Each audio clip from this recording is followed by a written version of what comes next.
नमस्कार दोस्तों। अक्सर हम अपने माता पिता से, अपने दोस्तों से, अपनी पत्नी से, अपने बच्चों से और ऐसे बहुत से लोगों से उम्मीदें जोड़ लेते हैं, लेकिन जब वो उम्मीदें पूरी नहीं होती तो हमें बहुत दुख होता है। तो किसी से कोई उम्मीद करना सही है या गलत, तो इसे हम महात्मा बुद्ध की इस कहानी के द्वारा समझने की कोशिश करते हैं। एक बार महात्मा बुद्ध अपने आश्रम में विहार कर रहे थे। तभी एक आदमी बुद्ध के पास आया और बोला, हे बुद्ध, मैंने आपकी बहुत प्रशंसा सुनी है। मैंने सुना है आपको परम ज्ञान प्राप्त हुआ है। मैं भी परम ज्ञान को उपलब्ध होना चाहता हूँ। मुझे उम्मीद है कि आप मुझे ज्ञान का मार्ग दिखाएंगे। बुद्ध ने मुस्कुराकर पूछा, तुम्हें मुझसे इतनी उम्मीद क्यों है? वो आदमी बोला, हे बुद्ध, मैंने अपने जीवन का एक बहुत बड़ा हिस्सा इस संसार को समझने में निकाल दिया और तब मुझे समझ आया कि यहाँ सब लोग स्वार्थी हैं। किसी को किसी से कोई मतलब नहीं है। सभी लोग सिर्फ अपने बारे में ही सोचते हैं। कोई किसी की मदद नहीं करना चाहता और ना ही कोई किसी को अपना समझता है। यहाँ सिर्फ अंधकार ही अंधकार है। यहाँ बहुत कम है जो निस्वार्थ दूसरों की मदद करते हैं। उन्हीं में से आप हैं। आप सभी को निस्वार्थ ज्ञान देते हैं। इसी कारण मैं आपके पास आया हूँ। बुद्ध ने कहा, तुम्हें अंधकार ही अंधकार क्यों दिख रहा है? आदमी ने कहा, मैंने अपने जीवन में अंधकार ही देखा है। मुझे मेरे पिता से उम्मीद थी कि वो मेरा विवाह उस लड़की से करेंगे जिसे मैं पसंद करता हूँ, लेकिन उन्होंने ऐसा नहीं किया, बल्कि मेरी शादी किसी दूसरी लड़की से कर दी। वो लड़की जो मेरी पत्नी बनकर आई, उससे उम्मीद थी कि वो मेरे जीवन में खुशियाँ लेकर आएगी, मेरा ख्याल रखेगी और मेरे सभी कार्यों में मेरा साथ देगी। लेकिन ऐसा नहीं हुआ। मैं एक कवि था, लेकिन मेरी पत्नी को ये पसंद नहीं था। वो चाहती थी कि मैं कुछ और काम करके और ज़्यादा पैसा कमाऊँ। वो इसके लिए मुझसे रोज़ झगड़ा करती थी। उसने मेरा जीना दुश्वार कर दिया था। तब मैंने तय किया कि मैं घर छोड़ हमेशा के लिए चला जाऊंगा, सब कुछ त्याग करके। और मैंने ऐसा ही किया। मैंने घर त्याग दिया। उसके बाद मैं अपने मित्र के पास गया। मुझे उम्मीद थी कि वो मेरी मदद ज़रूर करेगा, लेकिन उसने ऐसा नहीं किया। तब मैं समझ गया कि इस दुनिया में कोई किसी का नहीं है, सब अपने मतलब के लिए है। तब मैं साधु महात्माओं के पास चला गया। वहाँ मैंने उनसे ज्ञान की बातें सीखी, उनका आशीर्वाद भी लिया और तब मुझे समझ आया कि ये दुनिया एक माया से ज़्यादा कुछ भी नहीं है। ये माया सभी को भ्रमित कर देती है। इस माया में जो उलझ गया उसका कल्याण नहीं हो सकता। इसलिए मैं प्रभु की आराधना में लग गया ताकि मेरा परलोक सुधर सके। और मुझे आपसे पूर्ण उम्मीद है कि आपके पास मुझे ज्ञान जरूर मिलेगा। ये सुनकर बुद्ध मुस्कुराए और बोले, ठीक है, लेकिन उससे पहले तुम्हें मेरा एक काम करना होगा। क्या तुम कर पाओगे? आदमी ने कहा, अवश्य बुद्ध। बुद्ध ने कहा, ठीक है, मैं तुम्हें ये घड़ा देता हूँ। उस पर मैंने अपने हाथों से कलाकृतियाँ बनाई हैं। तुम्हें उसकी रक्षा करनी होगी। मुझे उम्मीद है तुम उसे कभी टूटने नहीं दोगे। वो आदमी बोला, बुद्ध, बस इतनी सी बात, मैं इस घड़े को अपनी जान से भी ज़्यादा रक्षा करूँगा। बुद्ध ने कहा, एक और काम है जो तुम्हें करना है। तुम्हें रोज़ सुबह उठकर सभी भिक्षुओं के लिए जल लेकर आना है। आश्रम की साफ सफाई करनी है। जो भिक्षु ध्यान कर रहे हैं उनकी सेवा करनी है तथा सभी भिक्षुओं के साथ भिक्षा मांगने नगर जाना है और वहां से आकर फिर सबके लिए भोजन की तैयारी करनी है। और यही नहीं, जब तक मैं ना कहूँ मेरे प्रवचन या ध्यान सभा में तुम्हें नहीं आना है। सही समय आने पर मैं खुद तुम्हें बुलाऊंगा और अगर तुम्हें मुझसे कोई बात करनी है तो तुम ये घड़ा लेकर ही मेरे पास आना। वो आदमी बोला, ठीक है बुद्ध। उसने वो सारे कार्य किए जो बुद्ध ने कहा था। 1 महीना बीत चुका था। अब तक बुद्ध ने उस आदमी को नहीं बुलाया था। फिर वो खुद ही बुद्ध के पास चला गया, लेकिन बुद्ध ने उससे बात नहीं की। तब उसे याद आया कि बुद्ध ने कहा था कि अगर वो बुद्ध से बात करना चाहता है तो घड़ा लेकर ही आए। वो फिर घड़ा लेकर बुद्ध के सामने उपस्थित हो गया। बुद्ध ने पूछा, क्या तुम्हें मुझसे कुछ पूछना है? आदमी ने कहा, बुद्ध, 1 महीना हो गया है। आपने जो भी कहा मैंने सब किया। चलो काम तो ठीक है, लेकिन आप मुझे सभा में कब बुलाएंगे? बुद्ध ने कहा, सही समय आने पर मैं खुद तुम्हें बुला लूँगा। ये सुनकर वो आदमी वहाँ से चला गया और अपना काम करता रहा। ऐसे ही 1 महीना और बीत गया। 2 महीने हो चुके थे।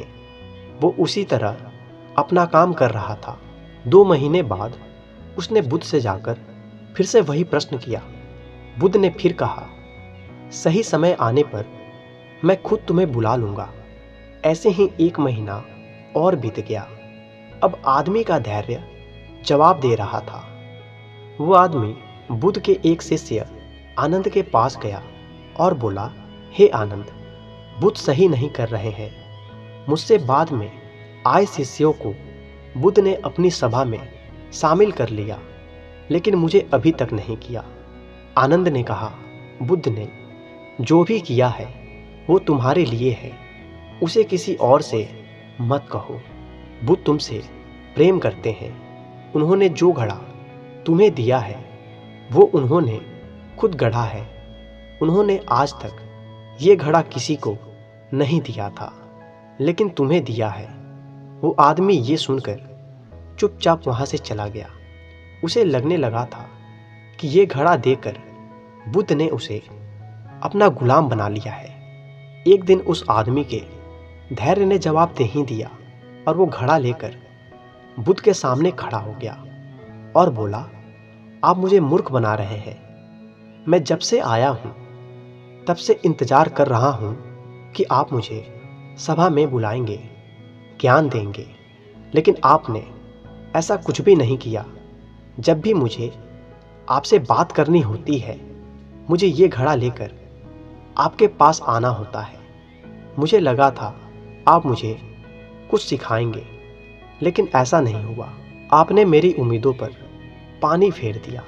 ये सुन बुद्ध मुस्कुराए और बोले कि जल्द ही मैं तुम्हें ध्यान सभा में बुलाऊंगा। वो आदमी ये सुनकर और ज़्यादा भड़क गया और बोला, मुझे आपकी किसी भी ज्ञान की ज़रूरत नहीं है।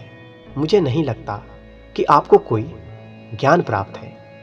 आप झूठ मूठ ही अपने ज्ञान का प्रदर्शन करते रहते हैं और मुझे आपकी इस घड़े की भी कोई ज़रूरत नहीं है। और वो घड़ा उस आदमी ने जमीन पर दे मारा। घड़ा टूट गया। बुद्ध एक कपड़े में उस घड़े के टुकड़ों को समेटने लगे। ये देख वो आदमी लज्जित हो गया और बुद्ध से माफ़ी मांगने लगा और बोला, बुद्ध, मुझे क्षमा कर दे, मुझे क्रोध आ गया था। बुद्ध ने मुस्कुराते हुए कहा, अब समय आ गया है, तुम सभा में उपस्थित हो सकते हो। बुद्ध उस आदमी को सभा में ले गए और प्रवचन शुरू कर दिया। बुद्ध ने कहा, इस दुनिया में आदमी का सबसे बड़ा दुख का कारण है उसका किसी वस्तु से खुद को जोड़ना। जब हम किसी से कोई उम्मीद लगा लेते हैं और वो पूरी नहीं होती तो हमें दुख होता है।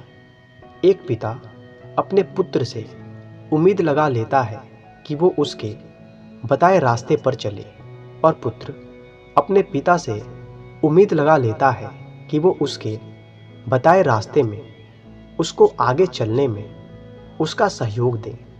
ऐसे ही बहुत सी उम्मीदें पति पत्नी एक दूसरे से लगा लेते हैं। इसी तरह दुनिया में ज़्यादातर लोग एक दूसरे से कुछ ना कुछ उम्मीद लगा ही लेते हैं और जब ये उम्मीद पूरी नहीं होती तो ये क्रोध का रूप ले लेती है जो हमारी बुद्धि का नाश कर देती है, जिसमें आदमी खुद का नुकसान करता है। क्रोध गर्म कोयले को अपनी हथेली पर रखने के समान होता है, जिससे हम दूसरों को जलाना तो चाहते हैं, लेकिन उससे पहले आप खुद का हाथ भी जला लेते हैं। बुद्ध अपने कपड़े से उस घड़े के टुकड़ों को निकालकर उस आदमी के आगे रख देते हैं और पूछते हैं, क्या तुम इसे वापस जोड़ सकते हो? वो आदमी लज्जित होकर हाथ जोड़कर बुद्ध से बोला, मुझे माफ कर दे, मेरी बुद्धि नष्ट हो गई थी जो मैंने ऐसा काम किया, मैं इसे वापस नहीं जोड़ सकता। बुद्ध ने कहा, मैं यही आपको समझाना चाहता हूँ। तुमने पूरी जिंदगी दूसरों से उम्मीद की, जब वो पूरी नहीं हुई तब तुम क्रोध में आकर वहाँ से भाग खड़े हुए, जिससे तुम्हारा ही नुकसान हुआ। अपने स्वार्थ के लिए दूसरों से उम्मीद नहीं करनी चाहिए। बुद्ध ने कहा, जब भी तुम दूसरों से अपने स्वार्थ के लिए उम्मीद करोगे तो हमेशा दुख ही पाओगे, लेकिन अगर वहीं तुम दूसरों को सुख देने की उम्मीद करोगे तो तुम्हें भी सुख मिलेगा। वो आदमी बोला, हे बुद्ध, आप मुझे क्षमा कर दें और अपने चरणों में जगह दें, मैं भी परम ज्ञान की तरफ आगे बढ़ना चाहता हूँ। बुद्ध ने कहा, अभी तुम अपने घर जाकर अपने माता पिता और पत्नी के साथ रहो, तुम्हें अभी गृहस्थ जीवन जीने की आवश्यकता है। उस आदमी ने बुद्ध से कहा, बुद्ध, क्या मुझे ज्ञान प्राप्त करने का अधिकार नहीं है? आप क्यों मुझे वहाँ भेज रहे हैं? बुद्ध ने कहा, जिसे ज्ञान प्राप्त करना होता है वो अपने गृहस्थ जीवन में भी ज्ञान प्राप्त कर सकता है, और उस समय परिवार के लोग रास्ते के लिए रोड़ा नहीं बल्कि सहयोगी नजर आते हैं। अभी तुम्हें इस दुनिया में अंधकार ही अंधकार नजर आता है। पहले तुम अपने जीवन में प्रकाश को देखो, उसे ढूंढो कि प्रकाश कहाँ है। घर जाओ, ध्यान करो, ध्यान करने के लिए भिक्षुओं से संपर्क करो। धीरे धीरे तुम परम सत्य की खोज पर जाने लगोगे और तुम्हें रास्ता मिल जाएगा, जिससे तुम परम शक्ति को प्राप्त कर लोगे। ये सुनकर वो आदमी बुद्ध के चरणों में गिर गया और उसके बाद अपने घर को निकल गया। ये देख बुद्ध के शिष्य आनंद ने पूछा, हे बुद्ध, आप सभी को अपने संग में जोड़ लेते हैं तो उसे क्यों भेज दिया? बुद्ध ने कहा, सुनो आनंद, इस दुनिया में बुद्धि के विकास और प्राथमिक चरण को पार करने के लिए दुनिया से होकर गुजरना ही पड़ता है। कोई भी आदमी सन्यासी होकर ये संसार को छोड़कर ज्ञान के मार्ग पर आगे नहीं बढ़ सकता। ज्ञान को प्राप्त करने के लिए आपको इस दुनिया में रहकर यहाँ की चीज़ों को और लोगों को करीब से जानना होगा, तभी वो आगे की यात्रा शुरू कर सकता है। उसने अभी सांसारिक जीवन को जाना ही नहीं था, वो उससे भाग रहा था। जैसे ही वो सांसारिक मार्ग को जान लेगा, वो खुद ही ज्ञान को प्राप्त कर लेगा। तो दोस्तों, बेशक हमें लगता हो कि सांसारिक जीवन बेकार है, व्यर्थ है, रोज रोज के झगड़े, रोज रोज की ज़रूरतें पूरी करना, लेकिन ये सत्य है कि जब तक हम सांसारिक जीवन को परिपूर्णता के साथ नहीं जिएंगे, तब तक हम ज्ञान प्राप्ति के मार्ग पर नहीं चल सकते।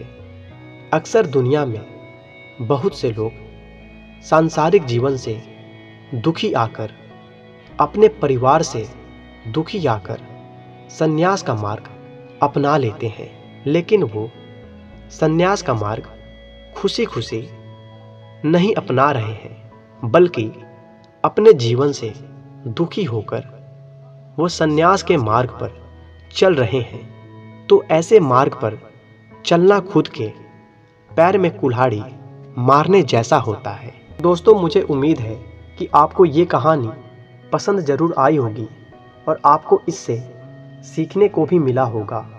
तो कृपया इस वीडियो को लाइक, कमेंट, शेयर तथा इस चैनल को सब्सक्राइब अवश्य कर लें।